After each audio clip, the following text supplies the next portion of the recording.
Salut à tous, c'est Seb sur R9e art. Aujourd'hui, je vais vous parler de Zorn et Dirna, une bande dessinée en 6 tomes publiée entre 2003 et 2012 chez Soleil, avec au scénario Jean-David Morvan, au dessin Bruno Bessadi et à la couleur Christian Leroll. Dans ce monde, la mort a été vaincue et emprisonnée à tout jamais dans un miroir par un roi qui ne voulait pas mourir.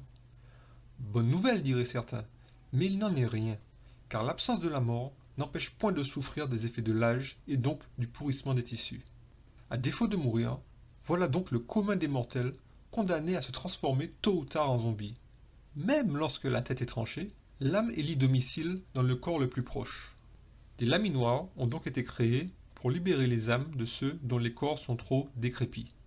Les lamineurs étant chargés d'accueillir toutes ces âmes en eux. Nous nous retrouvons donc avec certains corps habités par plusieurs âmes, sans qu'aucune d'elles ne puisse un jour trouver le repos. Zorn et Dirna sont frères et sœurs. Ils ont le pouvoir de tuer n'importe quel être vivant s'ils le touchent en même temps et qu'ils le désirent. Ils ont été élevés loin de tout par le conseiller personnel du roi.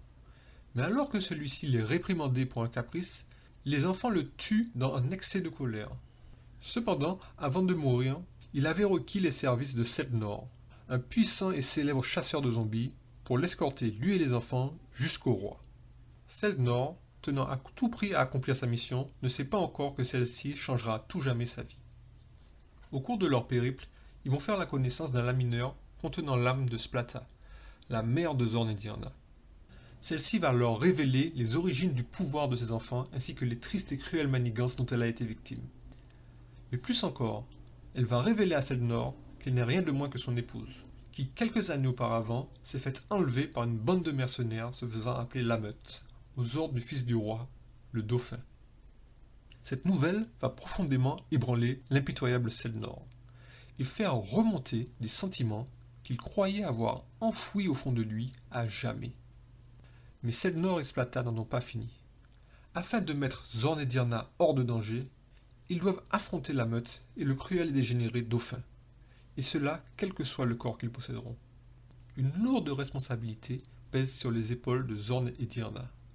Pour nombre de personnes, le pouvoir de ces deux enfants est une bénédiction, car il permet de mettre fin à une vie qui n'a que trop duré et ainsi permettre à l'âme de trouver le repos, un pouvoir inestimable dans ce monde où la mort n'est plus. Les dessins de Bruno Bessadi, quoique un peu gore, par moments, sont très expressifs. De plus, ils permettent d'apporter un peu de légèreté dans cette histoire assez dure mais passionnante que nous a concoctée une fois de plus Jean-David Morvan. Une histoire gore et fantastique dans un monde devenu immoral, car il n'accorde plus aucune importance à la vie à cause de l'absence de la mort. À conseiller à ceux qui ont les tripes bien accrochées. Voilà, merci beaucoup de m'avoir écouté jusqu'au bout. N'hésitez pas à me dire ce que vous en avez pensé en commentaire. Vous pouvez même en discuter entre vous dans le respect de l'opinion de chacun bien sûr. Si vous souhaitez plus de contenu de ce genre, n'hésitez pas à liker et à vous abonner à R9e art, voire même à partager mes vidéos. Merci encore et à la prochaine sur R9e art.